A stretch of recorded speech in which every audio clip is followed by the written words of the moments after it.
Sejam todos bem-vindos e bem-vindas para o nosso estudo de hoje. Eu vou pedir a ajuda de vocês. Quem conseguiu aí o livrinho de Joana? Boa noite, Aline. Seja bem-vinda. Tudo bem? Alguém tem aí o livrinho? Soraya tem o livrinho de Joana, Vida Feliz. Alguém tem? Aline? Tem? Então, esse aí, ele é maior, né? Os textos, eles são maiores. A Aline pegou. Pronto, a Aline vai ler pra gente. Pronto, Aline. Obrigada, Soraya.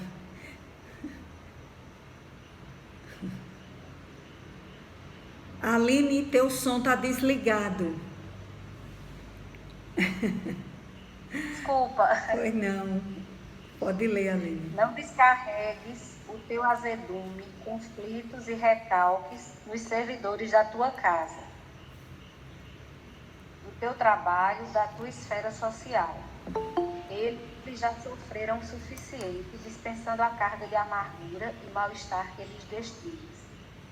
Coloca-te no lugar deles e verás quanto gostarias de receber gentilezas, ter atenuadas as humilhações que passasses, as dores que carpisses. São teus irmãos carentes. Se te fazem grosserias e são rudes, educa-os com o silêncio e a bondade. Eles desconhecem as boas maneiras, necessitando do teu exemplo. Muito bem. Lembrando, né, esse cuidado que nós devemos ter com o outro, né, esse respeito, né, à individualidade, principalmente com aqueles que estão nos auxiliando, né, porque na verdade eles estão fazendo com que a nossa vida funcione. E às vezes a gente não é tão bem agradecido, né? Não conseguimos enxergar isso, vemos só a obrigação e não vemos a dedicação, é verdade? Então, para darmos início ao nosso encontro de hoje, só um minutinho aqui, eu vou pedir para a Soraya. Soraya, você pode fazer a prece? Oh, coisa boa. Pois faça para nós, para a gente dar início ao nosso estudo. Vamos lá. Me ouvem bem? Todos me ouvem bem? Eu estou ouvindo.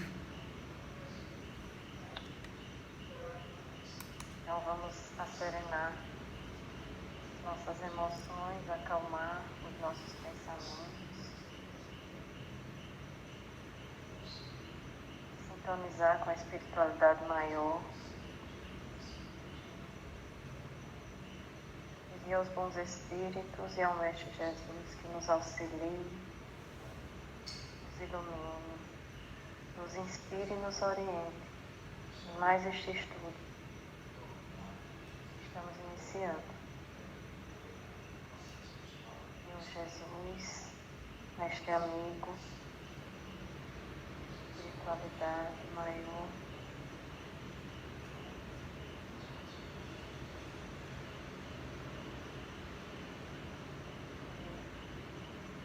socorro, Pai, seja intuído e inspirada nesta noite, a fim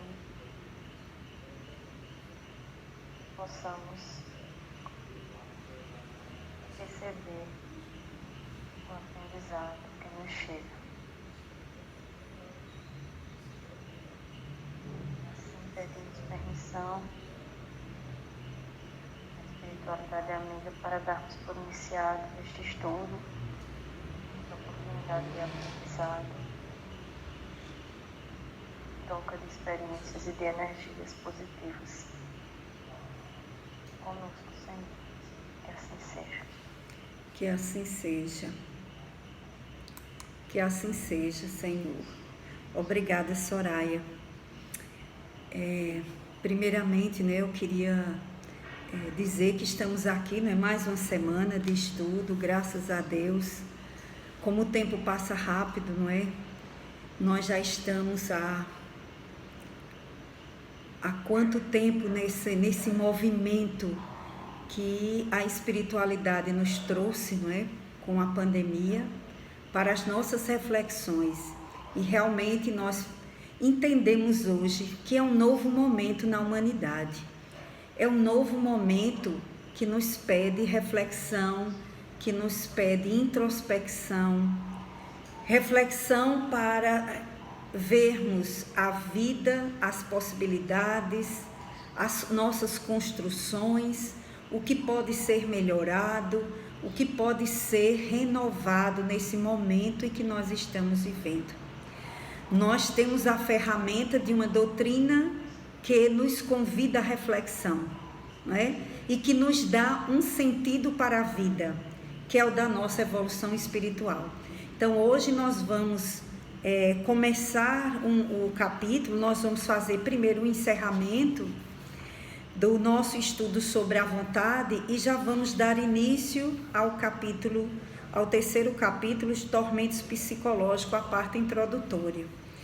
E a cada momento de estudo nós vamos ver o quanto nós estamos sendo chamados para uma reflexão sobre o nosso significado existencial, sobre a importância da vida, o que é estar aqui reencarnado, o que é estar hoje vivendo esse momento de transformação, não é?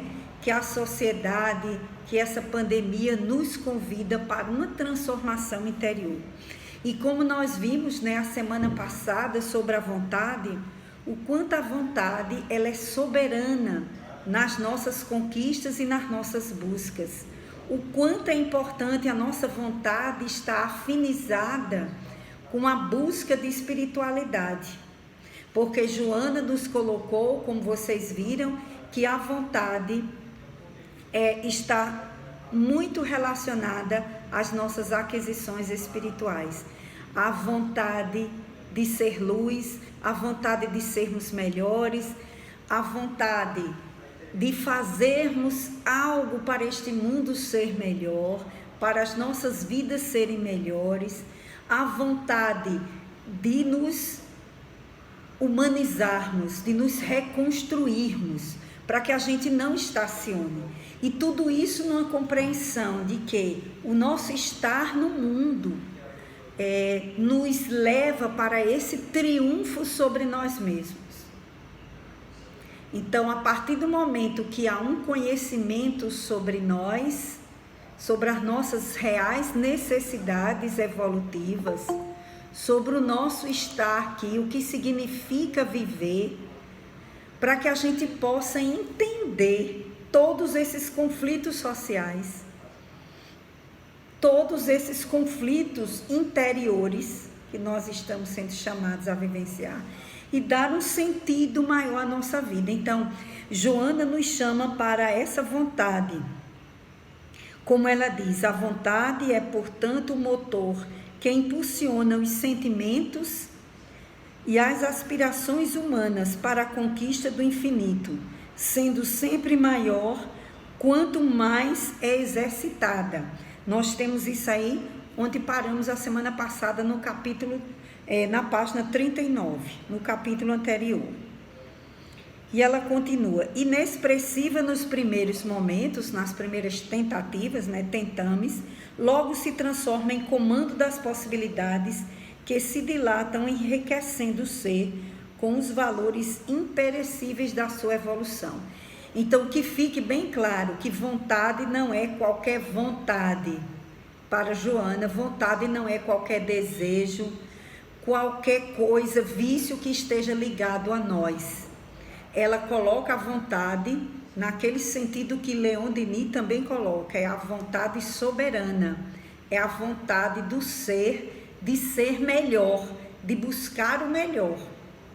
E essa vontade está em nós, está no self, está no nosso íntimo, ela já está íncita em nós, tá certo? Então não é uma coisa que a gente vai ter que desenvolver, a gente vai ter que exercitar, se abrir para senti-la. Porque nós podemos ficar impedidos de sentir essa vontade do melhor, como nós já falamos, pelos nossos traumas, pelos nossos complexos, pelos nossos conflitos, a nossa vontade pode estar abafada.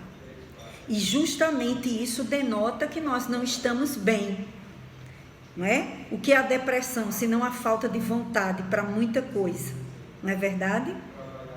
Então, a vontade se erradica nos intricados tecidos sutis do espírito, que, habituado à execução de tarefas ou não, consegue movimentar as forças internas de que se constitui, a fim de atingir os objetivos que lhe devem representar fator de progresso. Ou seja, essa vontade é a vontade que direciona para fator de progresso, de crescimento, e não para se paralisar ou destruir. Então, quando faltar em nós vontade de sermos bons, de fazermos coisas boas, é porque nós estamos com o ego adoecido.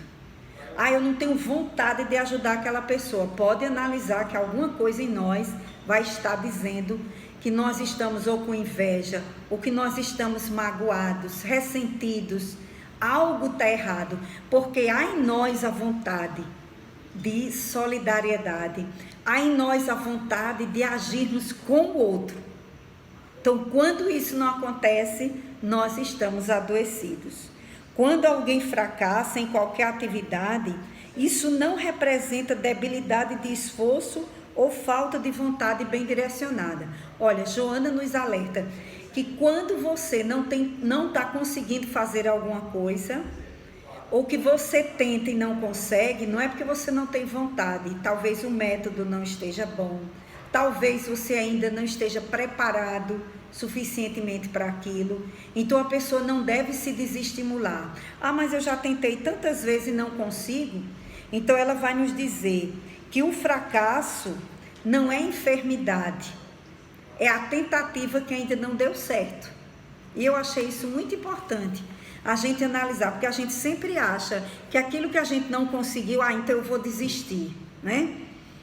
Minha filha tentou vestibular para medicina, acho que mais de 6 vezes. E eu dizia, minha filha, e aí? Quando ela não passava, e aí? Você quer continuar ou quer mudar? Nós estamos aqui para lhe ajudar. O que você decidir, a gente apoia. Ela em lágrimas, chorando, porque não tinha passado, ela dizia, não mãe, eu não vou desistir. Então, não é brincadeira você passar 6 anos de sua vida, já podia ter um curso, já está fazendo até um mestrado, né? Que ela começou a enfermagem ainda 2 anos, ela fez, mãe, não é isso que eu quero. Não é isso que eu quero. Eu disse, então tá, você é quem vai dizer, minha filha, seu limite. Então, toda vez que ela passava no vestibular, e às vezes eram 2 vestibulares por ano, haja lágrimas, a gente chorava junto. Vamos continuar, você quer? Vamos. Então, isso mostra a força de vontade. Então, cada vez que ela não passava, ela dizia, mas eu estou perto, eu estou aprendendo mais, certo? E aquilo ali eu achava fantástico, porque eu não sei se eu teria tanta coragem para insistir tanto. Mas realmente, ela diz, quando você tem a vontade realmente soberana, o insucesso no empreendimento não significa fracasso, significa aprendizado. Aí a gente se lembra de Edison, né? O descobridor da lâmpada. Mais de 1000 vezes tentando acender a lâmpada. Ele disse, eu vou conseguir acender a lâmpada. Quando ele chegou a quase 700 vezes ou quase 1000 vezes, o assistente dele, desista, não tem como se acender a lâmpada. O senhor já tentou mais de 700 vezes. E ele anotava toda vez que não dava certo. Essa não deu certo. Eu tenho tudo anotado aqui. Era o assistente dele. Ele disse, não, eu já tenho 700 vezes que eu já sei que não funciona. Olha a maneira de ver. Ele estava vendo o copo quase cheio. O outro estava vendo o copo vazio, quase vazio. Ele estava na visão de ver o copo, já vira a simbologia, né, do copo quase cheio. Está perto. E realmente estava. Então vocês vejam, Joana está mostrando que quando essa vontade, quando Madre Teresa, a irmã Dulce na Bahia, quis fazer o primeiro hospital, todo mundo disse que ela era uma louca. Como é que ela é a freira que não tinha nada, que pedia esmola para os doentes lá no galinheiro, que ela colocou no galinheiro, como é que ela queria construir um hospital? Não é? E ali ela foi conseguindo alugar uma casa, fazer isso, ir atrás de ajuda política, atrás de um, de outro, e ela foi conseguindo até conquistar o hospital. E quantos hospitais? Ela não só fez um. Na Bahia tem mais de um. Então, vocês vejam, a vontade dela de construir, nada dizia que ela não ia construir, que ela ia conseguir. Então, as pessoas que têm vontade, elas superam as dificuldades. Elas enxergam possibilidades onde às vezes a gente só vê, onde a gente vê finitude, elas estão vendo o infinito, as possibilidades. Então, as grandes almas, elas constroem, elas fazem pela vontade. Às vezes as pessoas dizem, no Brasil, né, já tem mais de, parece, de 50 mil famílias, ou é 50 milhões. Gente, pelo amor de Deus, me perdoem, vocês vão olhar aí, confere aí, Wellington, de mães que administram os lares sozinhas neste país, sem marido, sem companheiro. O que essas mulheres fazem é um caso a ser estudado no mundo, porque elas conseguem trabalhar e segurar a família. O que é isso se não a vontade soberana de dizer, eu vou conseguir tomar conta desses filhos, dessas crianças, eu vou conseguir trabalhar. E aí a gente fez aquela pergunta sobre vontade fraca. O que é a vontade fraca? Pode ser espírito imaturo, lembra? E pode ser espírito ainda que está influenciado, que não está com a sua vida com os objetivos definidos, que tem a fé pouca, que não confia nos valores que tem, que fica olhando só que o mundo, não é? Ninguém valoriza, e a pessoa não vai enfrentar os desafios. Então, por isso que Jesus disse que a fé transporta montanhas, porque a pessoa que tem fé, ela transporta montanhas, ela diz, eu vou conseguir, e consegue, certo? Então é bom a gente pensar nisso, porque a vontade, mesmo que você fracasse nos primeiros momentos do que você está buscando, do que você está conseguindo, você deve persistir no tentando, porque pela persistência, pela força, pela perseverança, esse é o exercício da vontade. A pessoa diz, mas eu não consigo meditar, eu não consigo refletir, eu não consigo parar. Mas você não tentou nem 3 minutos? É como correr. Você vai no primeiro dia correr 1 quilômetro? Não sei. Qual é a sua disponibilidade física? O fisioterapeuta disse que eu não corresse, que eu não fosse caminhar o primeiro dia 1 hora. Começasse com 15 minutos. Porque eu fui começar já com 40 minutos e só fiquei cheia de dores. Ele disse, porque você foi fazer de uma vez, você tinha que começar com 20 minutos, depois passa para 30, para 40, não é? Do mesmo jeito quem vai correr. Você não vai correr já o primeiro dia, quantos quilômetros? Não, você vai começar no trote, você vai começar pouquinho, para aí você ir aumentando, aí a sua resistência vai aumentando. Então, a vontade tem a ver com isso, com esse exercício. Então, a vontade, por isso mesmo, não cede quando falecem os resultados, repetindo a experiência quantas vezes sejam necessárias até que se colimem os interesses que se tem em mente. É aqui que a gente vê a força de Edson, de persistir, porque mesmo falecendo os resultados, você insiste e você vai. Porque aí entra o pensamento positivo, entra as suas energias que você vai direcionar, entra a disciplina que vem com o exercício. Então, nós temos potencialidades para desenvolver. Ninguém vai conseguir tocar um instrumento porque pegou a primeira vez. A primeira vez você pega, a não ser que você seja um músico, um musicista reencarnado, e que aos 3 anos você pega um instrumento e você vai tocar, relembrando o passado. Mas se não for, você vai ter que exercitar as primeiras notas, você vai ter que ter paciência, você vai ter que se dedicar. Então isso mostra o quanto a vontade da gente se conhecer, não vai ser no primeiro dia que a gente vai se conhecer, a gente vai primeiro começar. Quem eu sou? Nos primeiros momentos a gente só consegue dizer o nome, a profissão, o pai e a mãe, com quem é casado, os filhos que tem, onde é que mora. Mas continue a fazer pergunta depois de 3 meses. Eu já estou nesse outro estágio, viu? Aí a gente começa a ver as qualidades, os defeitos. Quem é você? Aí já começa a surgir outras coisas, não muito agradáveis, mas a gente vai começando a se descobrir. Por que é que eu faço isso? Quem eu sou na hora em que eu estou em tal situação? E aí você vai começar a se descobrir. As respostas começam a ser outras. Então tudo isso é um processo de busca. E tem a ver com a nossa vontade. Qual é a nossa vontade que a gente tem de se melhorar? É uma vontade sincera? Qual é a nossa vontade de ser um espírita verdadeiro? Como está lá no Evangelho segundo o Espírita, os verdadeiros espíritas. Qual é a nossa vontade de ser uma pessoa melhor, um filho melhor, uma filha melhor? Qual é a nossa vontade de sermos uma mãe melhor, uma irmã melhor, um irmão melhor, um parceiro melhor, uma parceira melhor? Eu tenho vontade disso ou tanto faz? Qual é a minha vontade diante da vida? Está aí, esse momento. Qual é a vontade que eu tenho de me colocar à disposição desse momento de pandemia para eu aprender? Então, são reflexões que eu deixo aqui no ar para a gente pensar e depois no final alguém vai comentar alguma coisinha também.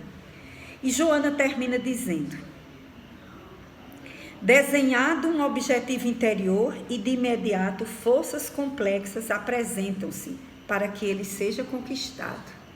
Desenhado um objetivo interior. Então, na hora que eu formulo, eu desejo ser uma pessoa melhor, menos egoísta, uma pessoa que viva mais a humanidade, que não esteja o tempo todo julgando o mundo e julgando as pessoas. Será que eu tenho consciência disso?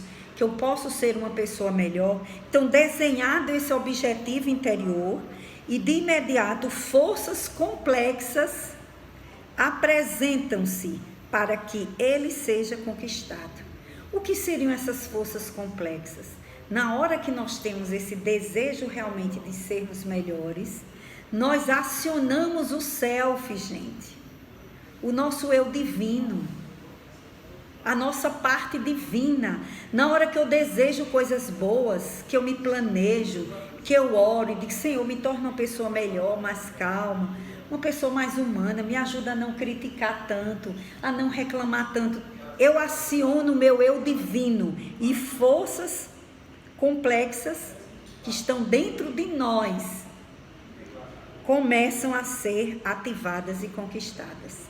Então, é por isso que Jesus disse: pedi e obtereis. Mas ele não disse para a gente pedir carro, casa bonita, corpo perfeito. Ele falou isso não. Pediu os valores da alma, os tesouros, que a traça e a ferrugem não consomem e os ladrões não roubam. É isso. Na hora que nós acionamos esse eu divino, forças maiores começam a chegar e ser mobilizadas dentro de nós. Nós já as temos. Então, há entretanto hábitos arraigados, a Joana diz. Por outro lado, há hábitos no nosso psiquismo que propelem ao avanço ou facilmente desistem de ser levado adiante. Então, há vícios em nós que empancam. Sabe como é que aquela coisa de empancar, que não deixa você sair do canto? Você diz: eu tenho medo de falar em público e eu não vou falar. E você empanca e não tem quem faça você fazer ali. Que só uma terapia, só ajuda de profissionais, de outras coisas, não vai ser só você. Você vai ter que ter ajuda. É o medo, são os traumas do passado, de vidas passadas que a gente sofreu, que vão nos travar. E aí, mesmo a gente tendo vontade, a gente vai ficar travado. E aí nós vamos precisar de ajuda, certo? Tratamento espiritual, passe. Terapias de vidas passadas, não sei. Tratamento psicológico, certo? Terapias outras. meditação, relaxamento, aí a gente vai ter que descobrir como eu posso me destravar. Um complexo pode travar você, certo? Um trauma que eu passei aos 12 anos queria me travar para ser mãe, porque eu tinha muito medo de extração dentária, de tratamento dentário, tudo que fosse relacionado a dentes. Por conta disso eu perdi também vários dentes. Eu tinha um verdadeiro trauma. E houve um momento em que a broca se enrascou na minha blusa de crochê, porque eu afastei a mão dizendo que estava doendo e o dentista não parava. E por causa disso, ele não conseguiu tirar a broca do crochê, que ficou enganchado na broca, deu muito trabalho. Enquanto estava nesse processo, esse dentista disse tanta coisa comigo que vocês não querem imaginar. Ele disse que eu era, só não fez dizer que eu era santa. Isso eu tinha o quê? 12 para 13 anos de idade, minha gente. Isso é uma fraca, não aguenta dor de nada. Essa daí nunca vai parir, nunca vai ter filhos, nunca vai ter condição de parir.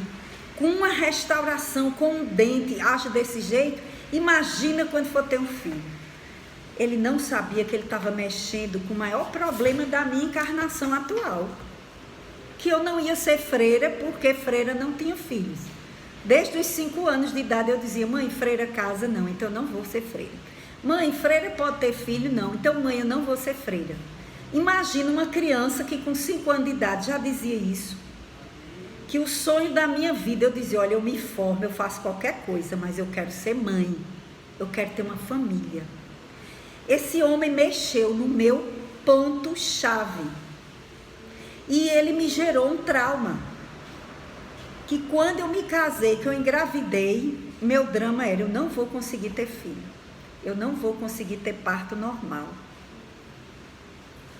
Porque eu me lembrava o tempo todo daquele drama que foi colocado aos 12 anos de idade.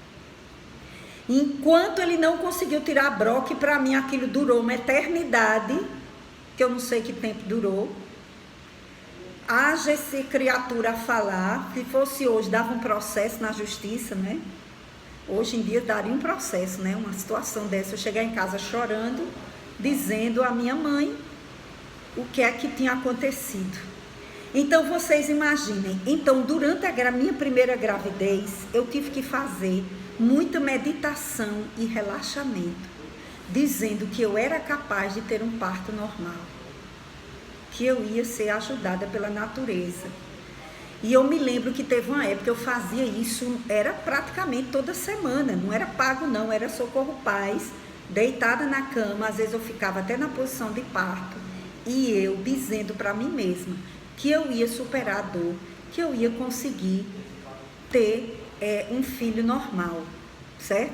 E eu me lembro que no final do processo, o que eu conseguia dizer para mim era o seguinte: as vacas têm, as porcas têm, as cabras têm filho, os animais têm parto normal. Aí eu me lembrava, aquela minha amiga bem fraquinha, medrosa, teve parto normal, aquela outra teve, eu também vou ter, eu não sou melhor do que ninguém, eu sou animal, e a natureza vai me ajudar, a força vai chegar e eu não vou ter medo de dor de parto. Gente, foi assim que eu superei, me sentindo igual às vacas, às cabras, a tudo que fosse bicho na natureza, olha que coisa linda. A tudo que fosse bicho na natureza eu me comparei, e aquelas amigas que eu achava que eram as mais medrosas que tinha para ter filho e que tiveram, eu digo, eu vou ter também. E isso me ajudou muito. Então vocês imaginem, a minha vontade de ter parto normal foi muito grande, mas mesmo assim a médica chegou, disse, Socorro Paz, amanhã completa 10 dias. Se esse filho não nascer hoje, amanhã, que ela disse um dia anterior, na quarta-feira, isso era numa segunda, na quarta-feira, 7 horas da manhã, você esteja na Santa Clara para a gente fazer seu parto. Cesárea. E eu simplesmente me entreguei. Senhor, tá aqui. Que é normal, mas se não puder, não sou diferente das outras, vai assim mesmo. Eu quero ter meu filho agora. não é? E na terça-feira, às 9 horas da noite, 21 horas e 40 minutos, o meu primeiro filho nasceu de parto normal. Então, vocês vejam, né? Eu estava disposta, não dá, eu tudo bem, fazer o quê, né? Mas aí Deus sabia que eu ia ter mais 6. Então, a espiritualidade deve ter dado um jeitinho, né? Não pode ser cesárea, não, senão ela só vai ter 3 ou 4 no máximo. Então, vocês vejam, a vontade ajudou também nesse processo de encarar as coisas com mais naturalidade. Então, Joana diz, repetindo-se a tentativa, cria-se o hábito de agir e, por consequência, este se torna elemento vital para a vontade. Sem uma vontade bem direcionada, não há vida saudável. Então, veja que realmente, quando falta a vontade, nós podemos entrar em processos psicológicos dolorosos. Inclusive, a falta de vontade de viver, como a gente sabe, ocasionada pela depressão, por traumas, por dificuldades. Então, nós que somos espiritualistas e espíritas, sabemos o quanto a vida é importante, o quanto a vontade de viver, apesar das situações mais difíceis, o quanto isso é importante para a gente continuar no nosso processo e no nosso processo evolutivo aqui na Terra. Então, eu dou esse tópico por encerrado. Se alguém quiser comentar alguma coisa antes da gente entrar no próximo, no 3º capítulo, Tormentos Psicológicos, e aí nós vamos ver o quanto a vontade é importante, inclusive para a gente superar a obsessão, para a gente superar os conflitos existenciais. Alguém gostaria de fazer algum comentário?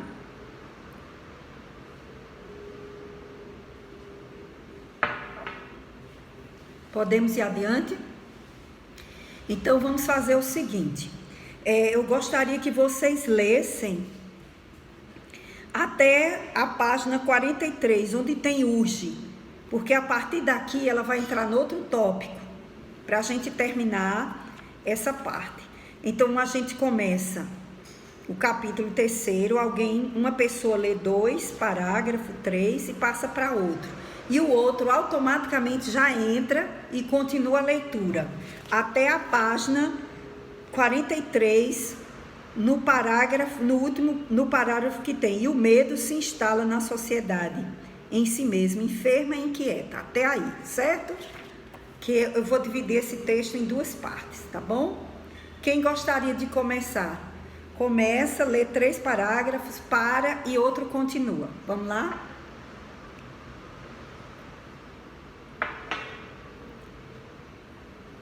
Posso começar, Socorro? Obrigada, Wellington. Vamos lá. Tormentos psicológicos, irritabilidade e violência, insegurança pessoal e desajustes internos.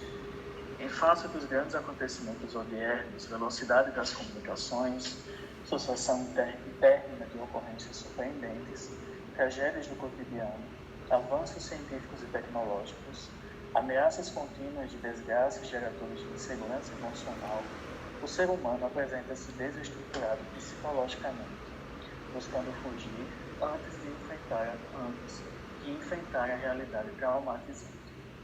Sentindo-se aturdido, procura compensar-se no exagerado culto ao corpo, entregando-se a exercícios complexos e desgastantes de energias valiosas, cirurgias corretoras e estéticas, e plantas variados como forma de compensação ao ego insatisfeito, dando lugar a móveis mecanismos que, se de alguma forma produziam prazer, assinalam também perturbadoramente as emoções. Ante os receios inevitáveis que decorrem do processo orgânico degenerativo e do implacável suceder do tempo devorador. Dietas sem sentido alimentar e destituídas de nutrientes básicos para a saúde ameaçam o equilíbrio psicofísico, instalando graves problemas emocionais como anorexia, bulimia, perda de memória, a irritação e distonias nervosas, outras que lentamente se instalam no comportamento do indivíduo, conspirando contra a sua saúde e o seu bem-estar. Alguém pode continuar. A desenfreada busca do gozo, em vez de proporcionar-lhe felicidade, torna-se-lhes fogo fato, de rapidíssima duração, deixando recaídos de amargura e de insatisfação que induzem a novas e ininterruptas ansiedades. Nessa correria que se apresenta falsamente como propiciadora de segurança e harmonia, o sexo desvaira e ressuscita os níveis do primitismo, de onde saiu para atender os modismos vigentes, embora o preço da insanidade mental e de total relaxamento dos valores éticos morais.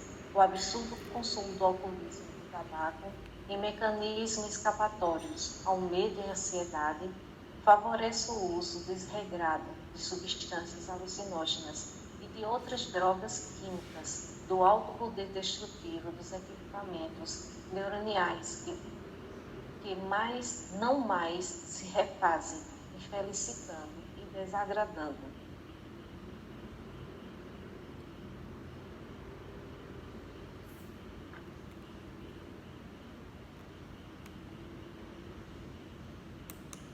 Outra pessoa?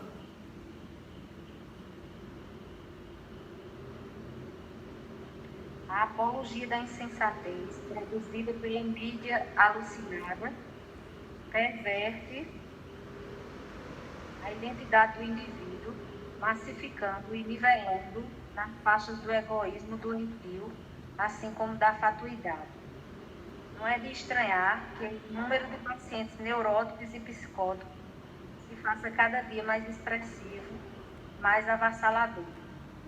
Os efeitos dessa ocorrência são de alta gravidade, porque, instalados os distúrbios em pessoas psicologicamente frágeis, prolongam-se, transformando-se em enfermidade de difícil diagnóstico e mais desafiadora terapia.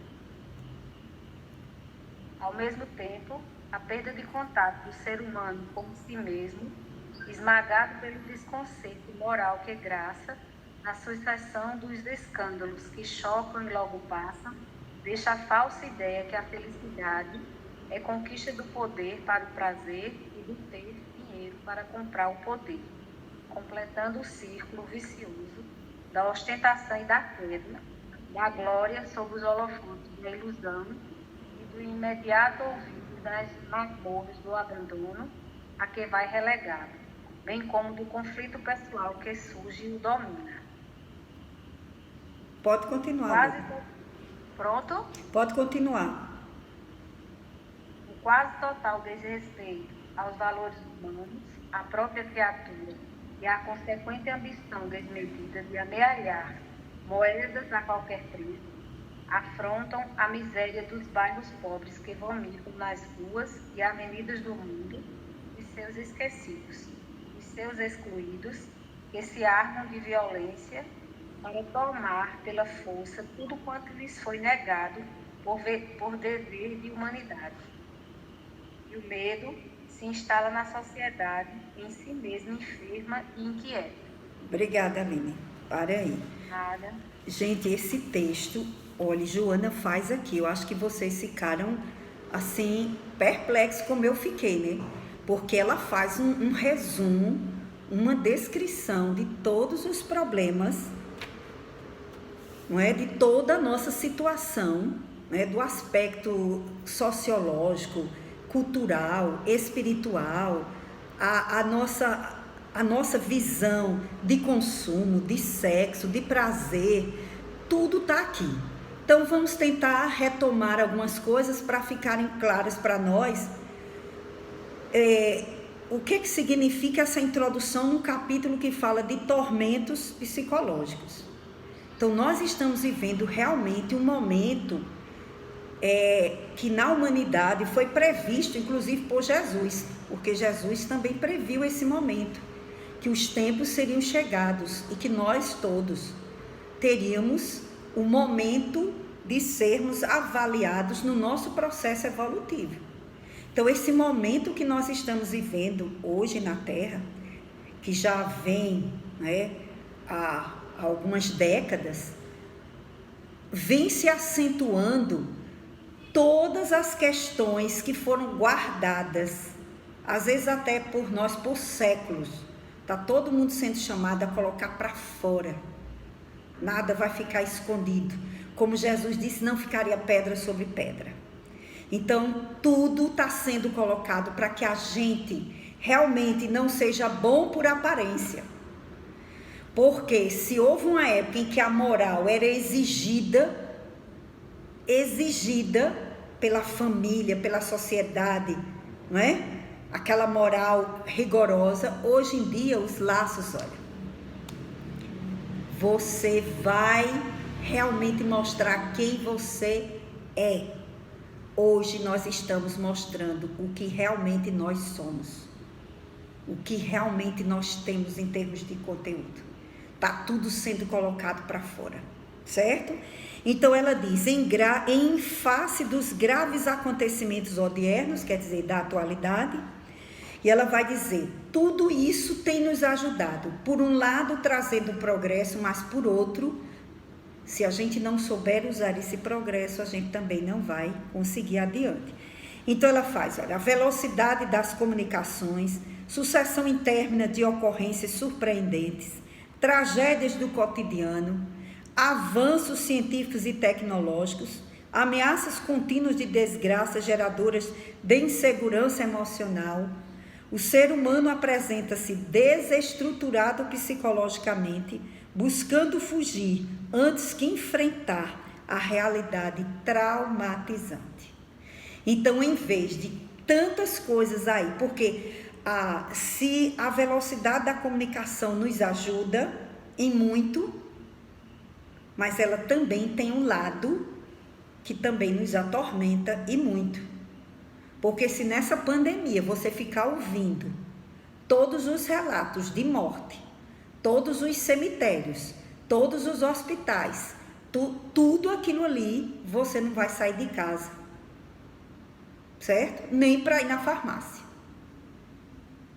numa emergência. Então, tanta informação de tudo que acontece de ruim em todo lugar do mundo, que tudo isso junto está fazendo a gente viver muitas tragédias sem conseguir digerir essas informações, sem conseguir entender as causas. Você veja que o jornal mal termina a notícia, nem entendeu a notícia de novo, você já está noutra. É um excesso de informação que não nos dá a condição da gente refletir, pensar, digerir e até ter uma postura mais educativa. Aquela informação nos servir para nos educar e não para nos atormentar.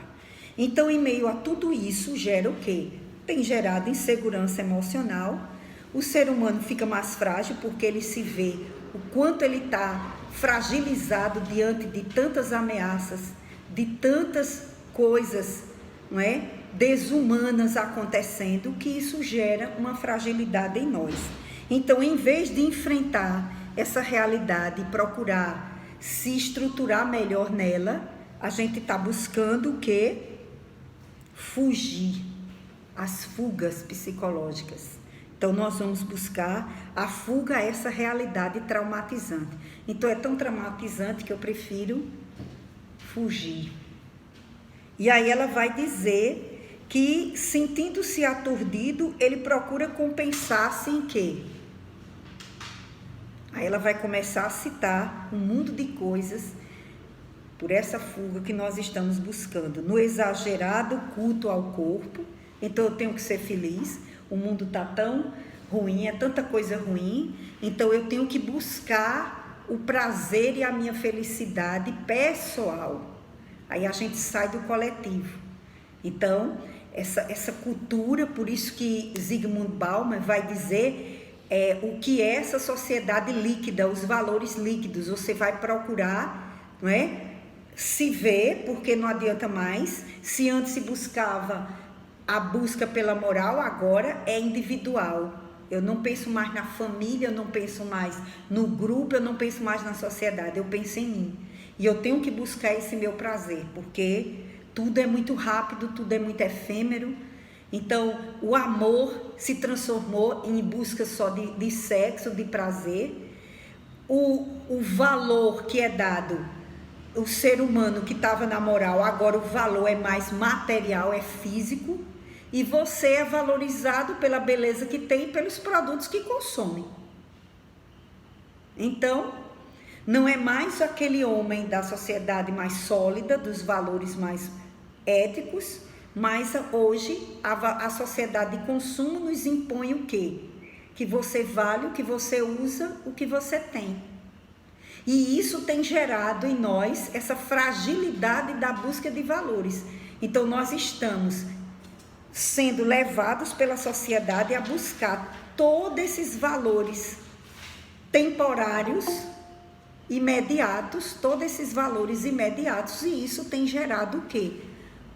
Um grande conflito, aturdimento psicológico. Nós estamos desestruturados. Ela vai dizer aqui lá na frente que a gente perdeu até o si mesmo. Você não sabe mais, você não busca ser você. Você busca a satisfação desses prazeres. Então você vai ser visto pela quantidade de amigos que você tem no Facebook. Quanto mais amigos você tem, você é valorizado.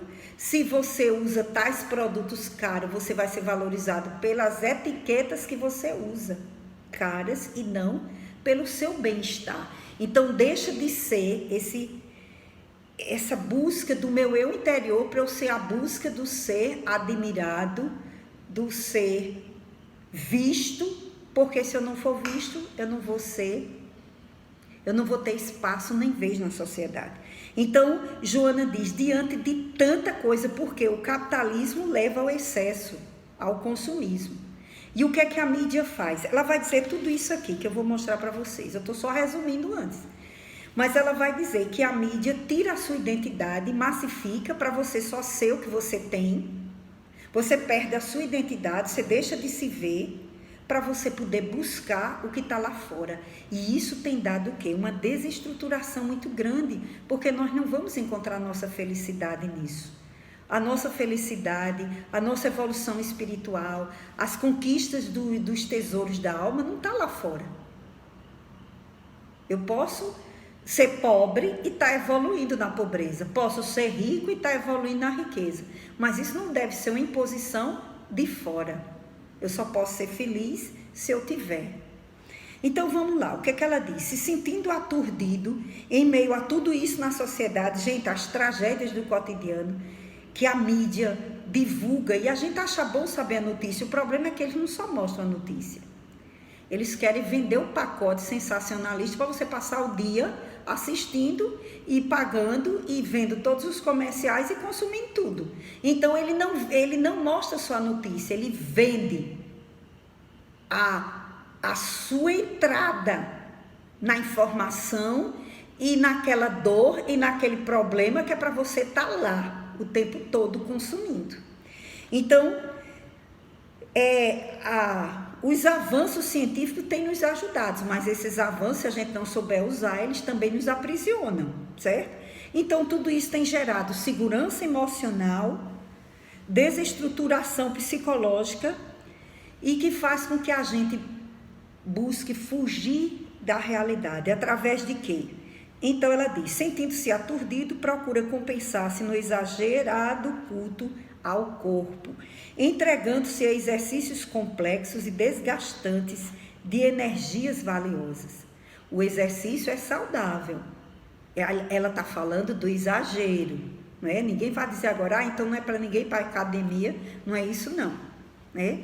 Não é isso, é o exagero, tá certo? Ao exagero, exercícios complexos e desgastantes de energias valiosas. Uma coisa é eu me exercitar para eu ter saúde. Outra coisa é eu ser fissurado e eu colocar uma coisa na cabeça e eu viver aquilo ali, certo? Cirurgias corretoras e estéticas, nada contra. Ela está falando quando a gente faz isso e começa a ser escravo. E o sujeito quer mudar tudo e o sujeito quer mexer com tudo. Uma coisa é você buscar cirurgia estética para alguma coisa que está lhe fazendo mal, que não lhe deixa bem. Outra coisa é você fazer isso, certo? Como a gente vê aí, beldades e beldades. Escravos mesmo de cirurgias plásticas. Implantes variados como forma de compensação ao ego insatisfeito. Veja bem, é diferente você buscar uma cirurgia estética porque você quer se sentir melhor com o seu corpo. Isso não é condenável. A questão é quando eu não me aceito quem eu sou.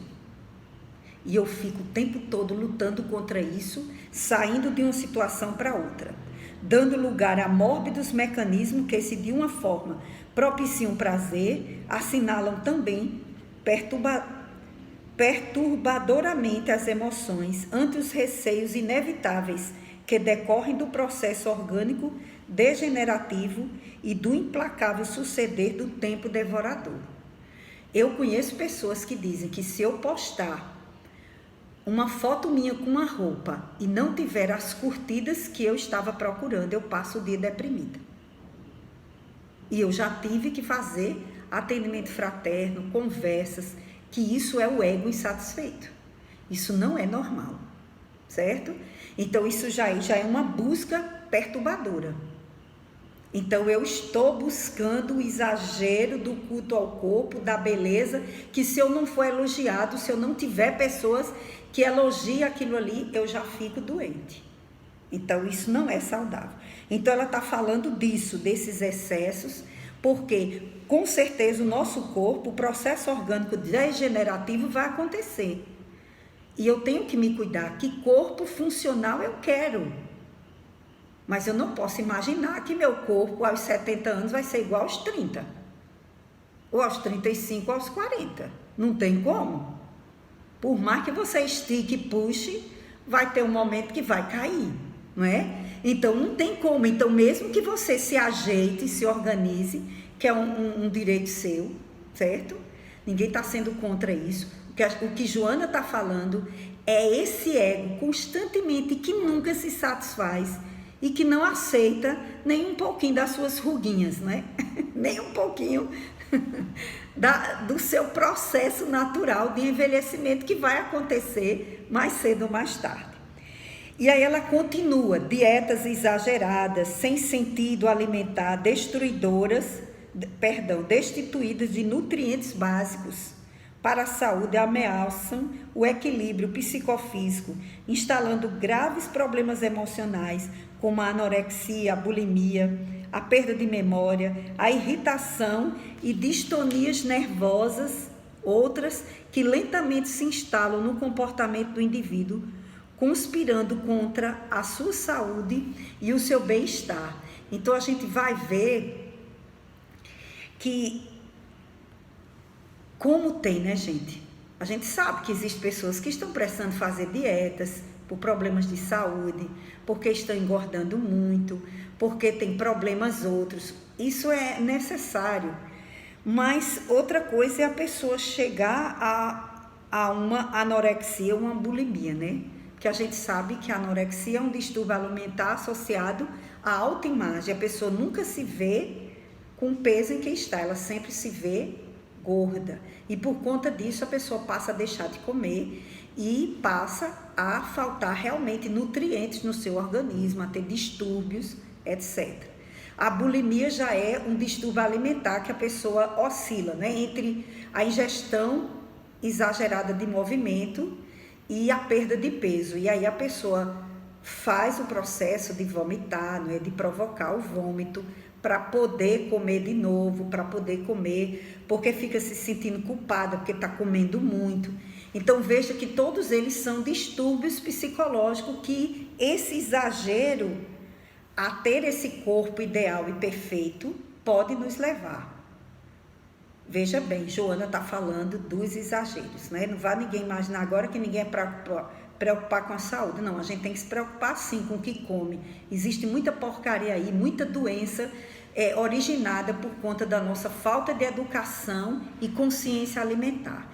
E isso é uma verdade. Nós precisamos pensar bem mais no que a gente come, no que a gente se alimenta, porque cuidar do corpo é uma virtude, é uma coisa importante para o espírito. Porque se o corpo é um instrumento da nossa evolução espiritual, quanto mais tempo eu ficar no corpo, mais eu tenho chance de aprender. Então, se eu quero ter um corpo funcional, Um corpo que me permita andar, que me permita ter uma boa memória, que me permita ter taxas razoáveis ou equilíbrio delas, para que eu possa trabalhar, aprender, me exercitar nas coisas que eu vim fazer aqui na Terra, eu estou valorizando. No livro Nosso Lar, André Luiz foi considerado suicida e ele não admitia. Por que estão me dizendo que eu sou suicida? E aí depois o orientador vai dizer para ele que ele é considerado suicida indireto, porque não cuidou da saúde. Então ele diz que a maioria de nós desencarnamos aqui na Terra pelo suicídio indireto, ou seja, a falta de cuidado com a alimentação, com exercício físico, com a mente saudável, porque a mente saudável também ajuda. O sono necessário, né? Eu nunca esqueci daquele rapaz em Londres, que passou 72 horas estudando para um concurso, o cara altamente inteligente, sem dormir. Ele já era estagiário do banco e abriram vagas para o concurso. E ele passou 72 horas acordado, tomando medicação para ficar acordado estudando. Simplesmente ele parou de vez e morreu. Então a gente sabe que o nosso sono é reparador. O nosso corpo, ele precisa do sono tranquilo, ele precisa do sono equilibrado, ele precisa do exercício, da boa alimentação, das boas leituras, da oração. Tudo isso funcionando ao nosso favor vai nos dar condição de vivermos melhor e de vivermos mais, aprendendo mais aqui na Terra. Então, cuidar do corpo físico é um dever nosso, de gratidão a Deus, de gratidão à vida, porque sem esse instrumento a gente não aprende. Quando é que a gente mostra mesmo que aprendeu as lições da vida? Reencarnando, tá certo?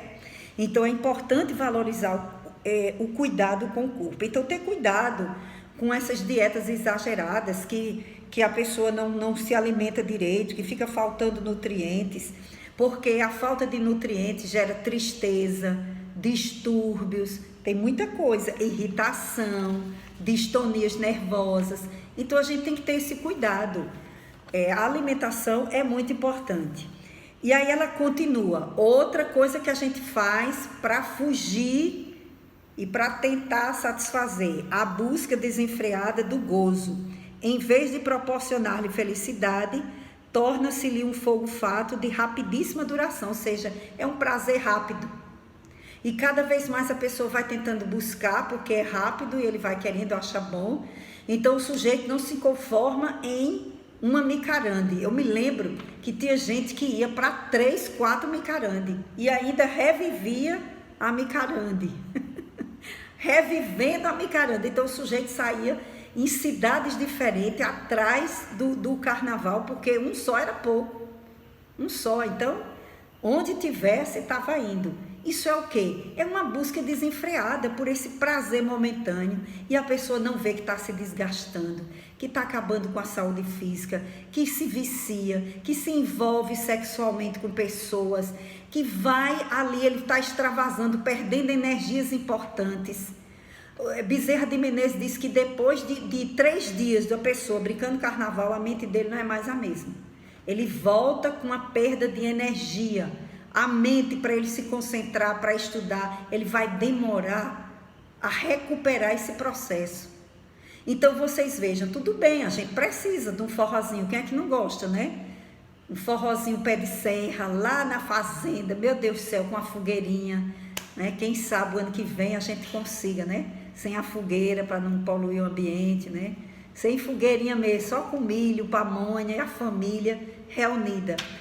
Isso é maravilhoso, não tem coisa ruim nisso. Nós é que colocamos na nossa hora de buscar a alegria, a diversão, a gente mete vício e se prejudica e perde os limites. Não sabemos, né? Então é uma busca desenfreada pelo gozo, pelo prazer. Nessa correria que se apresenta falsamente como propiciadora de segurança e harmonia, o sexo desvaira e ressuscita os níveis do primitivismo, de onde saiu para atender os modismos vigentes. Então, a gente vê, não é, a própria análise que Bauman faz sobre a sexualidade. Ele vai dizer, né, que o ser humano, a relação é só de busca de prazer. O ser humano se transforma em objeto, né? O ser humano se transforma em objeto. As relações ficaram estremecidas e o ser humano busca o quê? No lugar de relacionamento, ele diz que a pessoa busca simplesmente uma conexão com a outra. É o que ele vai chamar do amor líquido. A busca por prazer a qualquer custo. Não existe mais aquela relação sólida de buscar o outro para você continuar. Então as pessoas vão logo morar juntos. Se não der certo, então eu não quero nem assumir compromisso de que a gente vai casar. Se bem que casar está na moda, né? Casar hoje em dia, dizem as pesquisas que está na moda. Nem que seja por conta da festa, porque diz que depois de um ano, 50% dos casamentos se acabam. É uma estatística muito alta, né? E agora com a pandemia disseram que as separações aumentaram, né? Porque as pessoas não estavam acostumadas a ficarem juntas no mesmo espaço, e às vezes o espaço pequeno, para dividir tudo, e isso tem gerado muitos conflitos, muitas desarmonias. Então, o amor chamado hoje por Bauman de amor líquido é a busca por prazer a qualquer custo. O outro se transforma em mero objeto de prazer e que eu posso ostentá-lo, certo? Eu posso ostentá-lo. Então, o sexo virou instrumento de prazer e não mais um compromisso com o outro, de crescimento, de construção de família. Isso aí fica se der. Se não, a gente vai primeiro testar, ver se dá certo. O sexo virou mero instrumento de prazer. Então, nessa sociedade líquida, as coisas são muito frágeis. Por isso que ele chama de líquido. Não há laços. A fragilidade é grande. E essa fragilidade tem nos gerado muita insegurança psicológica. Muita falta de raiz, de verdadeiro sentimento. Isso tem gerado muitas obsessões e muitos conflitos. Então, essa busca desenfreada pelo vitimismo sexual, em que as pessoas vão para um encontro, né, de música aí, e as pessoas não sabem nem com quem estão se relacionando. Quem não já ouviu falar nisso? Então, isso é muito grave. E as pessoas não estão achando, não veem maldade, não vê isso. Isso é a gente chegar ao ponto de colocar completamente a nossa afetividade, a nossa identidade, a nossa individualidade. Como é que a pessoa fica numa relação dessa?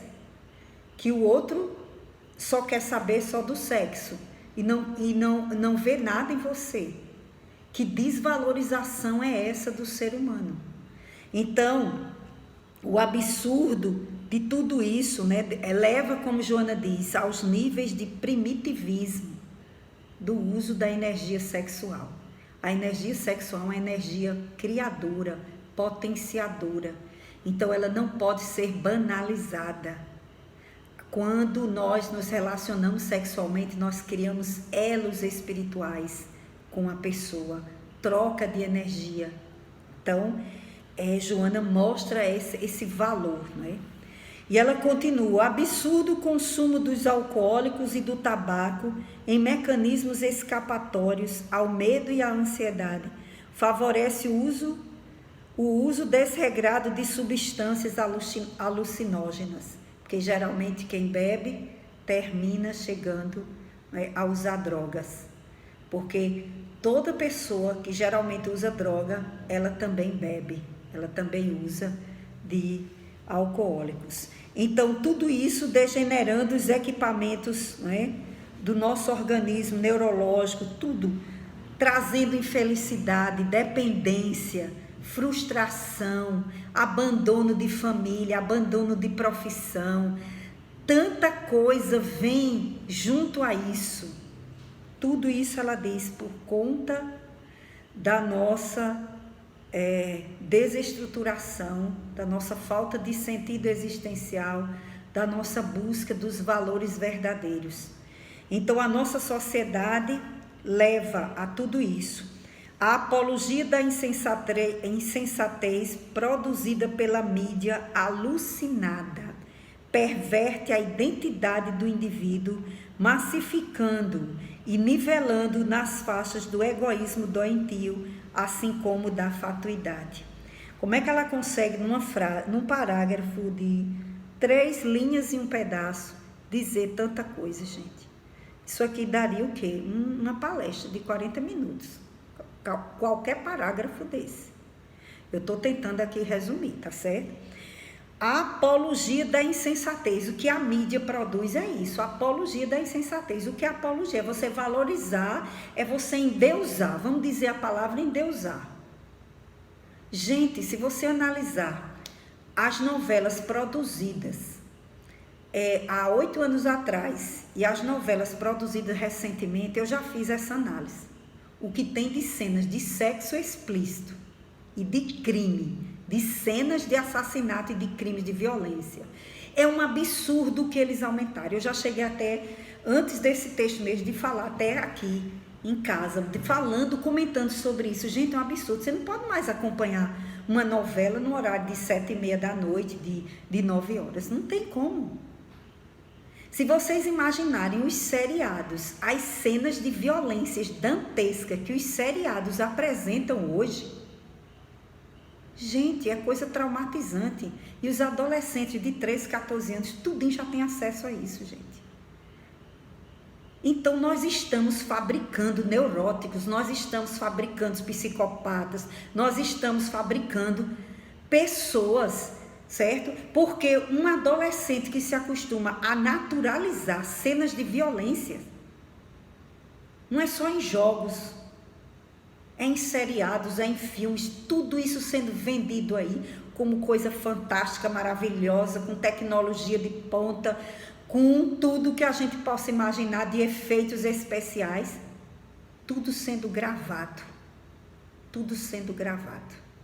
Então, não tem como essa insensatez que está sendo produzida, que está sendo mostrada na televisão, na mídia, ela, o que é que ela faz? Perverte a nossa identidade do indivíduo. Então, o indivíduo que está lá, que não tem nada, e ele começa a ver aquelas cenas de crime, tudo aquilo como é que é feito, ele vai repetir. Ele vai atrás de aprender a fazer também, de querer fazer para ele conquistar, para ele ter dinheiro, para ele conquistar as coisas que ele não tem. E ele está cansado de ser humilhado, que é o que ela vai mostrar lá na frente, que a sociedade só valoriza quem tem dinheiro. Essa sociedade, a lógica do capitalismo é o consumo, gente. Se você não consumir, você não dá dinheiro para eles. Então, eles têm acordos. Olha, as empresas fazem acordos. Vocês só podem fazer um fogão que dure no máximo 10 anos. A primeira meia, eu já li sobre isso, a primeira meia calça que foi feita nos Estados Unidos, sabe como era a propaganda? Era um Fusca, um carro puxando a meia e não rasgava. Depois de 5 anos, a meia calça, se juntaram todas as empresas e disseram: o nylon tem que ser frágil, senão a mulher não compra a meia nova e não troca. Por isso que a meia hoje, meia calça, é fininha, frágilzinha, que é para 3 meses depois a gente ter que comprar outra. A primeira não tinha nenhum carro puxando que fizesse torar. Ia durar o quê? O resto da vida. Existe um acordo no capitalismo que tudo que se produz não pode demorar X período de tempo, que é para poder aquilo ali ser vendido e se comprar. Então, vocês imaginam, os recursos naturais são estragados, são a quantidade de lixo que é produzida, a quantidade de coisa que o capitalismo faz surgir, porque o objetivo do capitalismo é que você consuma. Se você não consuma, você não dá dinheiro para eles. Diz o Wellington. Não, ia só dizer o nome disso é obsolescência programada. Chiquérrimo você. Tá certo, chiquérrimo. É isso mesmo. Então, tudo isso, gente, a mídia, ela precisa vender. Então, o que é que ela vai fazer? Vai dizer que tudo, olha que chique, obsolência programada. Que tudo você vai ser avaliado pelo que você tem, pelo que você usa, pelo que você compra. Então, não é mais você ser elogiado pela moral que você tem, pela sua palavra, mas pelo que você consome. Então, vocês vejam a inversão de valores. O que é que a espiritualidade diz para a gente evoluir e o que é que esse planeta de provas e expiações está nos oferecendo agora. Agora a gente vai ter que dizer quem é quem, o que é que eu realmente quero, o que é que realmente importa, é agora, tá certo? Nós estamos sendo chamados para um momento decisivo na nossa evolução espiritual. O que é que realmente importa? É eu me preocupar com as minorias, como ela vai dizer aqui na frente, com as pessoas que são, não é, colocadas, que são relegadas pela sociedade, nas masmorras do abandono, certo? Se a gente vai olhar os holofotes da glória ou se a gente vai olhar os que estão à margem da sociedade. Se nós estamos preocupados em estar nos holofotes ou nós estamos preocupados em erguer os nossos irmãos que estão precisando de tudo para evoluírem. Olha, gente, é forte, é forte. Então, ela vai dizer que a mídia massifica, nivelando nas faixas do egoísmo doentio. Então, o que a mídia faz? Você se tornar cada vez mais egoísta e você pensar só em você. Então, veja que coisa. É você viver só, é aquele carrão maravilhoso que você vai ter. Tudo ali está colocado nos bens materiais e nos valores que são colocados em tudo que se apresenta, certo? Tudo que se apresenta. Os efeitos, aí ela diz, não é de estranhar que o número de pacientes neuróticos e psicóticos se faça cada dia mais expressivo e avassalador.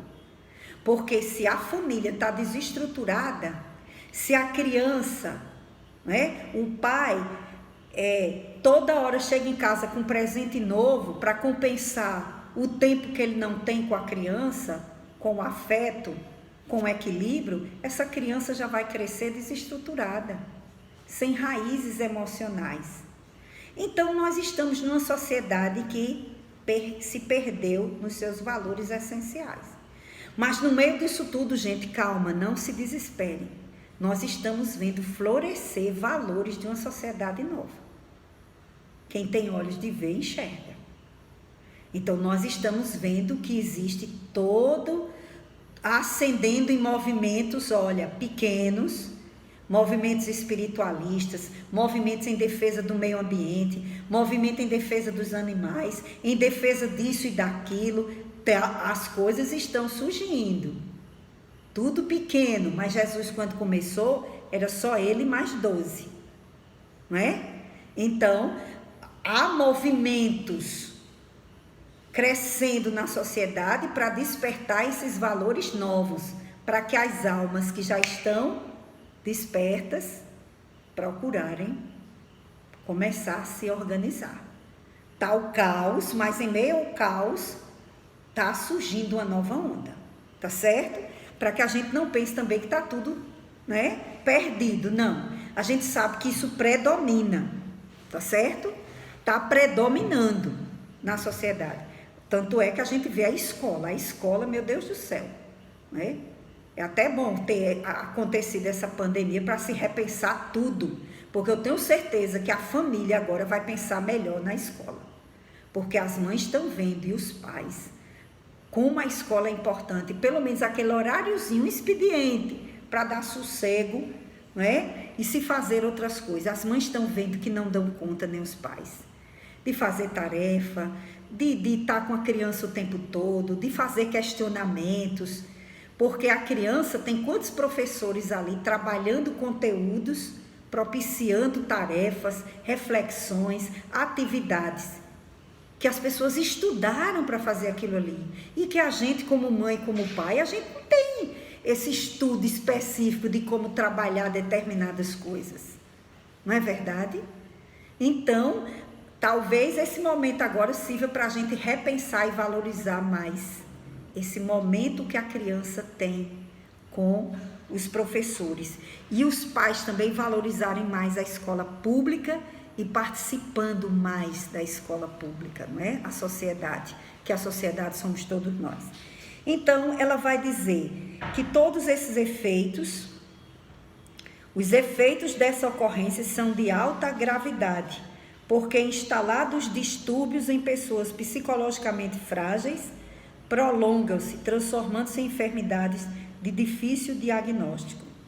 Ao mesmo tempo, a perda do contato do ser humano com si mesmo, esmagado pelo desconcerto moral que graça na sucessão dos escândalos que chocam e logo passam, deixam a falsa ideia de que a felicidade é conquista do poder para o prazer e do ter dinheiro para comprar o poder, completando o ciclo vicioso da ostentação e da queda, da glória sob os holofotes da ilusão e do imediato ouvido nas masmorras do abandono, a que vai relegado bem pouco do conflito pessoal que surge e o domina. E aí ela vai citar depois o desrespeito aos valores humanos. Então, esse distanciamento do si mesmo, tá certo? Esmagado pelo desconcerto moral.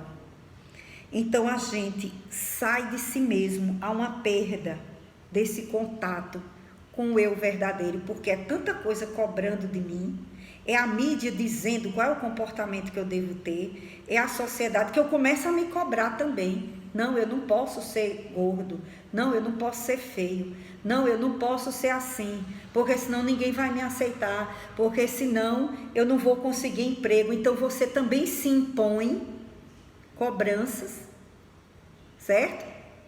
Porque todos nós estamos vivendo todas essas cobranças e a gente começa a se perder de nós mesmos. Quantas pessoas, quantos jovens aí estão buscando profissão por causa do dinheiro? Ele está se perdendo. Porque se ele não veio para ter aquela profissão e ele está procurando só por causa do dinheiro, ele já está fugindo do objetivo da aprovação da encarnação. Isso pode acontecer? Pode. Nós temos livre-arbítrio. Então, os pais que obrigam os filhos a ter determinada profissão porque dá mais dinheiro, exige do filho. Eu estou lendo o livro Missionário da Luz, o caso de uma mãe que está desesperada no plano espiritual para tirar o filho de uma falange obsessiva no plano espiritual, porque ela se sente culpada, porque exigiu que o filho fosse padre. E o filho não tinha vocação para ser padre. É Marinho o nome dele. E aí o que é que acontece? Ele fracassa. Fracassa, se revolta contra Deus, se revolta, e a mãe está desesperada para tirá-lo, porque ela se sente culpada, porque o filho fracassou, porque ela induziu o filho a ocupar um cargo que ele não tinha condição e nem tinha se programado naquela vida. E quantos pais hoje forçam? Não deixa os filhos. O filho quer seguir tal profissão, você não vai. Você não vai fazer isso. Eu conheci pessoas que disseram isso. Se você for fazer, você for ser professor, tem que ser da faculdade. Então, imagina. E a pessoa tiver seu dom, sua provação, seu aprendizado, quer fazer naquela área, mas a sociedade, a família, muitas vezes, frustra você. Então, o seu si mesmo, a sua individualidade não foi respeitada no que você estava buscando. Isso é um simples caso que a gente está citando, né? Que pode, imaginem outros. Então, eu vou parar por aqui, por conta do tempo. A gente continua essa discussão ainda sobre essa questão de ter o dinheiro para comprar o poder, completando o círculo vicioso da ostentação, quanto a nossa sociedade cobra de nós. E nós também cobramos. Nós também somos exigentes conosco, não é? Nós também somos muito exigentes. Fulano, faça uma prece. Não, eu tenho vergonha. A gente tem vergonha até dos amigos, colegas espíritas. Não é? Nós temos vergonha de falar uma coisa, de fazer. A gente mesmo se castra.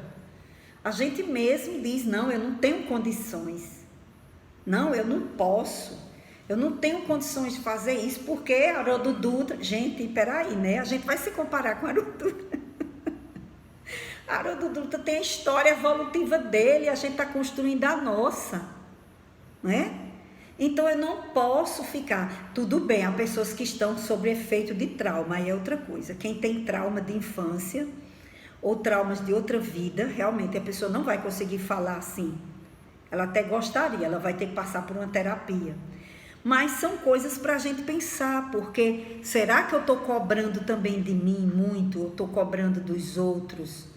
Eu assisto um jornal ou alguma coisa e eu já estou ali criticando todo mundo, usando o mesmo critério que a sociedade usa. Eu estou lá exigindo também, né? Eu estou lá exigindo também perfeição, até dentro da casa espírita, não é? Exigindo, mas fulano, ela ensina o curso e olha como é que ele se comporta. Eu estou exigindo também do outro. Aí eu também vou exigir de mim, se eu faço assim. Eu também vou ficar rigoroso. Não, eu não sou evoluído, não. Evoluído é fulano que fala. Não, não existe isso. Evolução não está em falar. Evolução está em a gente ser. Em a gente sentir isso. Não é em falar.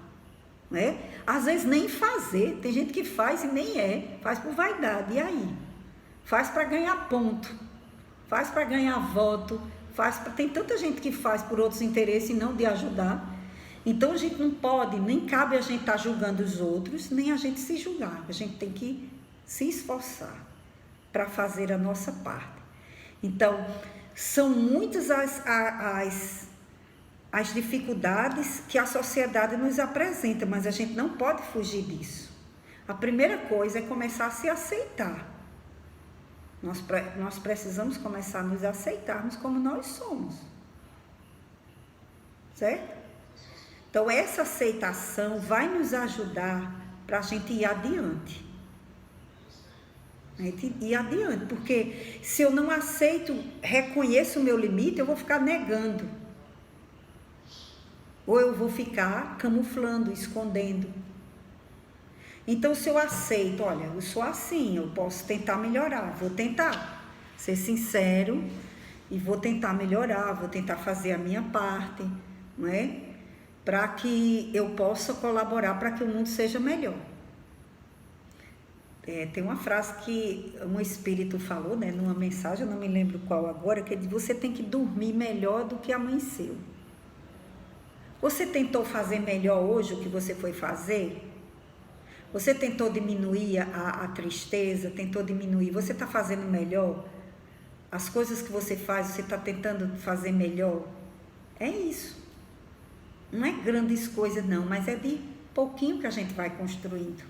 É cada dia, numa etapa ascendente, cada dia você tentando diminuir aquilo que você sabe que não está bom e tentando aprimorar-se de alguma forma. Bom, gente, eu vou deixar um tempinho aqui para vocês falarem alguma coisa. Eu gostaria que alguém comentasse ou fizesse alguma pergunta. Vocês viram que é muita informação, né, gente? Eu estou tentando assim... O meu objetivo era, cada encontro, a gente dar conta de um item desse. Por exemplo, irritabilidade e violência. Fazer um encontro sobre irritabilidade e violência. Vocês leriam, marcavam e a gente faria discussão. Porque se a gente for pegar cada parágrafo desse de Joana, a gente passa um tempão. Tá certo? Mas vocês acham que essa introdução deu para a gente ver os problemas da nossa sociedade atual, os mecanismos de fuga que nós estamos fazendo? Como é que vocês viram isso?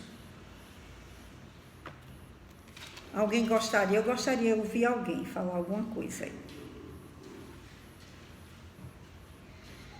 Quando a gente começou o capítulo, né, quando a gente começa a ver Joana narrando, né, descrevendo essa situação, é o que a gente está vivendo, né? E a gente se olha no espelho e a gente vê do jeito que está. E é uma situação preocupante porque o ser humano não está sabendo ainda lidar psicologicamente e emocionalmente com essas situações, né? E essas fugas que ela fala é um mecanismo de defesa, entre aspas, que nós ainda usamos, e aí a gente vai para o vício, a gente vai para outras questões, porque a gente ainda não se... Primeiro porque a gente não se conhece ainda, né? A gente não sabe os nossos limites, nós não sabemos ainda quais são as nossas vontades, como ela falou no item anterior. Então, a gente, quando chega um momento de turbulência, como 2020 está aí, muita gente vamos focar só esse trecho inicial, a discussão inicial para 2020, a gente consegue enxergar isso muito bem, né? Então, assim, ainda a gente muito longe. Mas é isso, eu acho que é muito importante a gente pensar nessas questões de como nós enfrentamos essas situações, quais são os mecanismos de defesa que eu estou tendo para eu passar por essas situações emocionalmente e psicologicamente. Né? A gente sabe que dramas existem, muitos e vários por aí, mas como espiritualmente, como que dentro da doutrina, como que a espiritualidade, como que eu enquanto espírito vejo isso. Né? O cuidado com o corpo, ela traz de forma sensacional, porque todos esses vícios reverberam no corpo, querendo ou não, né? Então, por isso que ela traz essa questão de cuidado, porque ele é um instrumento importante. Eu acho que é isso, a gente ver essas questões. Eu acho muito interessante, você fez uma reflexão muito inteligente, muito pertinente. Obrigada. Alguém mais gostaria? Obrigada, Wellington. Eu gostaria de ouvir mais gente. Oi, Socorro. Oi, Paula, boa noite. Quero só reforçar um pouquinho o que o Wellington falou, que realmente o caminho é essa questão de que a gente não se conhece e a gente se deixa muito influenciar por esse meio externo, não é?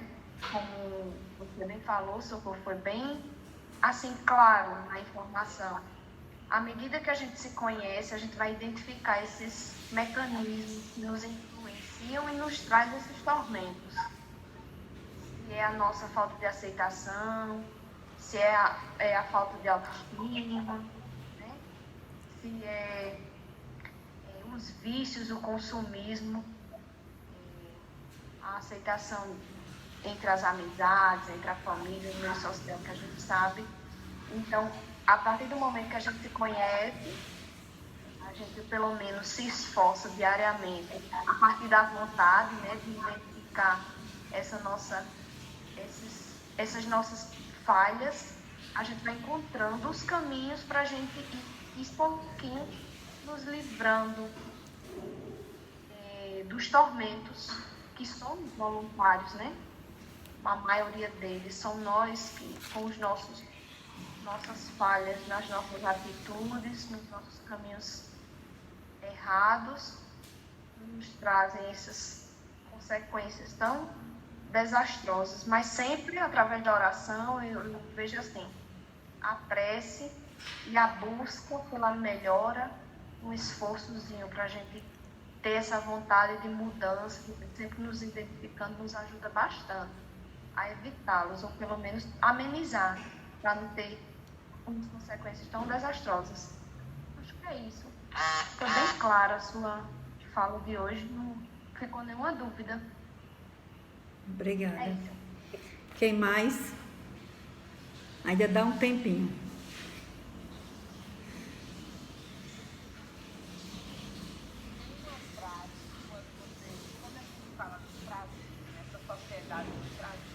Tá tão baixinho o teu som, foi que eu... Essa busca de um prazer pessoal. Deixa eu ver se é meu som. Melhorou. Melhorou? Pronto. Quando você fala nessa busca de um prazer pessoal, tem mais outras coisas que eu gostaria de falar, mas eu vou deixar para a próxima por conta do horário. Mas tem uma colocação que eu queria fazer. Existe uma frase que a gente escuta muito. Eu vou fazer isso porque eu mereço. Eu passo a minha vida ralando, passei o ano todinho ralando, e eu vou para essa festa com esse vestido porque eu mereço. E aí eu mereço um vestido de baile caríssimo, que custa 3 ou 4 mil reais, porque eu mereço, eu passei a minha vida ralando por isso. Então, o meu filho vai ter uma festa de 10 anos, com todos os direitos, porque é um direito. Ele precisa disso porque ele merece isso. Então, você vê, às vezes, numa turma de formatura, as pessoas passaram o curso todinho, às vezes não tinha nem dinheiro para comprar um livro. Mas a festa de formatura tem. E é aquela festa de formatura, porque eu mereço. Então, eu fiquei o tempo todo pensando nessa frase. O que é que eu mereço? Não é? Eu mereço o quê? Então, às vezes, os pais fazem um sacrifício tão grande para fazer uma festa de formatura, ficam devendo, pagando em 10, 15 prestações, porque o filho merece. Porque eu mereço. Meu filho se formou e eu mereço. Não é? Então, a gente assim... eu preciso fazer parte de uma solenidade caríssima, porque eu mereço. Eu alcancei, vamos supor, um título aí qualquer, e eu preciso fazer parte daquela solenidade, porque eu mereço. É a retribuição que eu vou ter. Esse holofote eu preciso ter. Então, isso aí é um poder que por vezes humilha. Às vezes os pais, eu cheguei a ver isso, os pais não vão nem para as formaturas dos filhos, porque eles não podem comprar roupa para ir para aquele clamor todo, que é uma formatura de um filho. Sabe? Quando é um momento que era para ser partilhado, que era para ser vivenciado, mas ele consiste somente numa festa final e num prazer pessoal. Outra coisa também, quando eu era pequena, ninguém tinha cesto de brinquedo. Eu criei meus filhos que não tinham cesto de brinquedo. Hoje você chega em qualquer casa que tiver uma criança, tem que ter um cesto enorme para guardar brinquedos. Tem que ter até a brincadeirinha com a música, que é para os meninos juntarem os brinquedos. É tanto brinquedo que aquilo fica espalhado por todo o canto dentro de casa. Olha, é tanto brinquedo que você não tem como andar numa casa. Porque toda criança precisa ter um cesto de brinquedo. Aí eu disse, não, é porque essa família é rica. Então eu comecei a observar nas famílias mais humildes. Eles também têm um cesto de brinquedo. Seja o brinquedo que ele pegou na fraternidade, ou que o padrinho deu, mas eles têm um cesto de brinquedo. Então, eu não entendo, quando um filho meu, ele passava uma semana sem brincar com um brinquedo, eu tirava o brinquedo, guardava, no Natal eu enrolava e estava de novo, e era a maior felicidade do mundo, era um brinquedo novo. Fiz isso a minha vida toda. Fiz isso a vida toda, tirava o brinquedo, guardava lá na frente, eu dava novamente. E aí, eu nunca juntei uma caixa de brinquedo, porque eu acho... Isso é uma boa ideia, viu?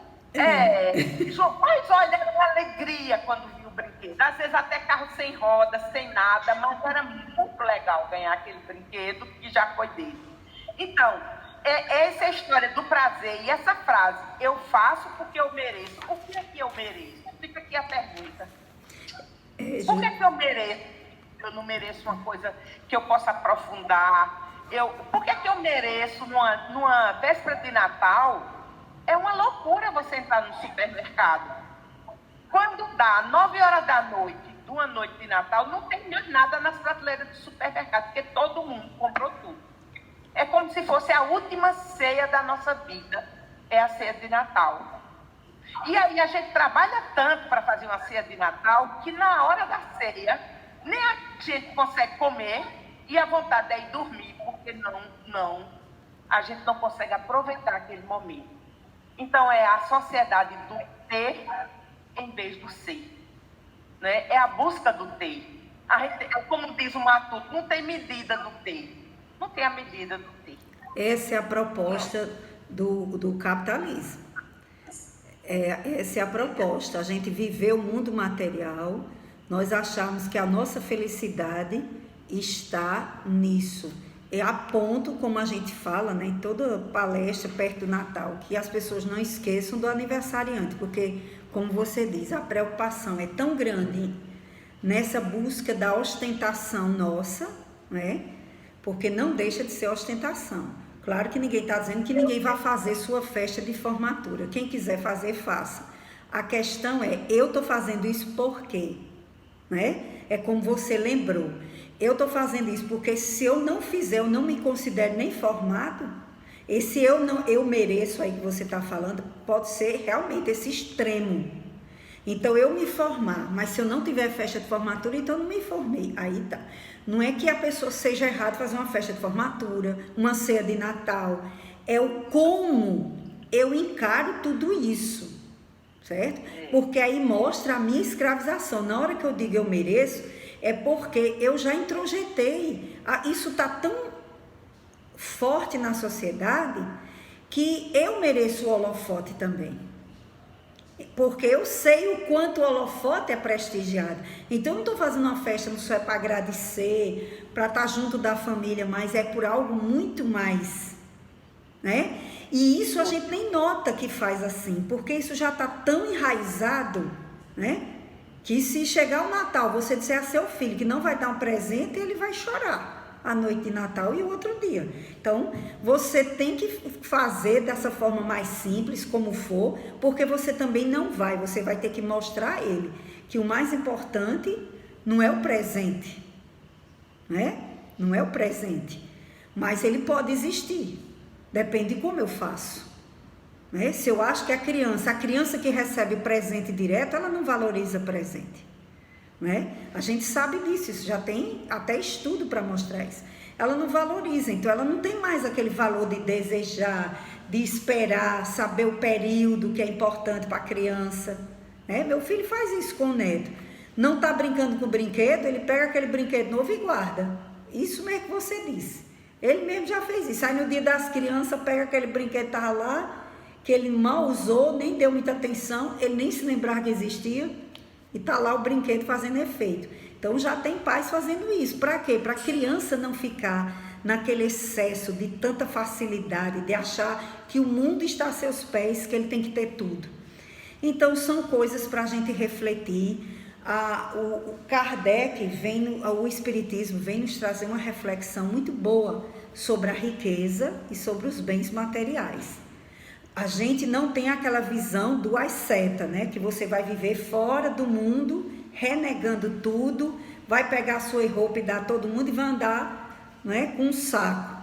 Não é essa a proposta. A proposta é a gente viver em sociedade, com equilíbrio, com harmonia, pensando também na sociedade como um todo e nos outros. E não se deixar levar por essa visão que realmente ela vem, ó, de cima. Em tudo, você olha para todo lado, é o que você encontra. Mas nós estamos numa doutrina que nos ensina a refletir, a pensar o que é que realmente eu devo escolher como valor e como busca, não é? Para a gente escolher. Então, ficam essas reflexões. Lani, eu não entendi tua observação. Quer falar, Lani? Eu não entendi. Depois tu explica. Então, ficam essas reflexões para todos nós, para a gente começar a refletir em que é que nós estamos nos deixando levar, que talvez a gente não esteja percebendo. Será que eu estou muito... Em que aspectos eu posso pensar, eu posso... Não é? Para a gente ter mais consciência de nossas ações, certo? Ninguém mais quer levantar o dedinho para falar? Não? Então, vamos encerrar? Por hoje tá bom? Então, minha gente, eu agradeço a presença de vocês, a companhia, a todos e a todas, as reflexões que nós estamos fazendo, né? Rosiane está aqui hoje conosco, bem caladinha, mas qualquer hora eu quero ouvir a voz dela, Fabrício também, Karina hoje também não falou nada conosco. Tem nada não, vocês guardam o verbo para a semana. Tainara hoje também não botou pergunta. As suas perguntas ajudam, Tainara.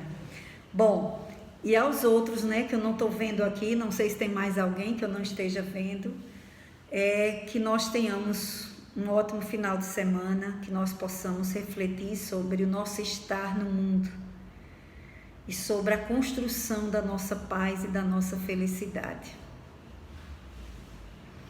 Então, eu vou pedir para quem vai fazer a prece. Vamos ver aqui quem eu vou pedir. Joana? Você faz a prece, Joana? Então tá. Então vamos ouvir. Depois da indireta. Nem me lembrava. Tá certo, pois vamos lá. Vamos fazer a prece, vamos agradecer. Vamos agora parar um pouco para a gente agradecer a Deus por esse momento de estudo, por esse momento de sabedoria, pela graça divina de estarmos aqui reunidos.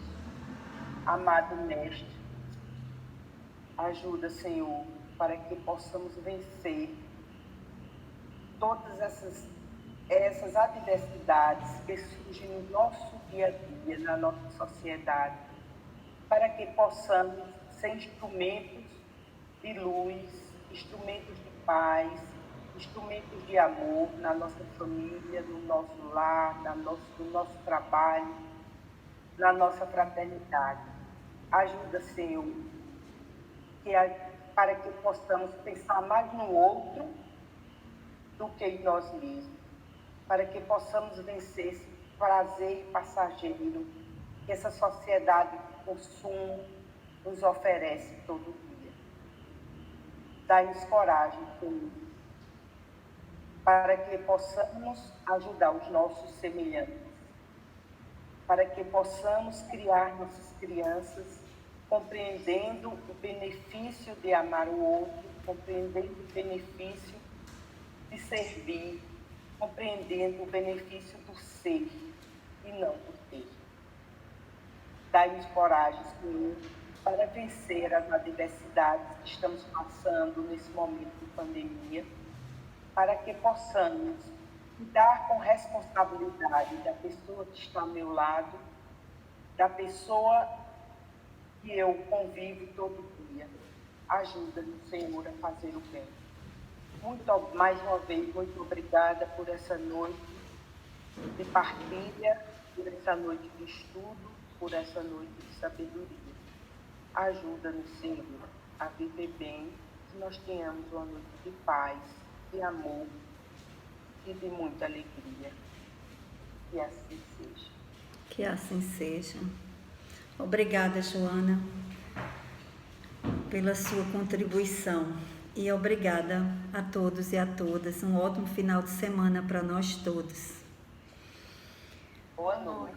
Boa noite, minha Tchau. gente. Boa noite. Tchau. Fica com Deus. Joana, Wellington, Paula, Rosiane, Verlane, Fabrício, Boa noite. Tainara, Karina. Fiquem com Deus. Um abraço. Tchau. Tchau.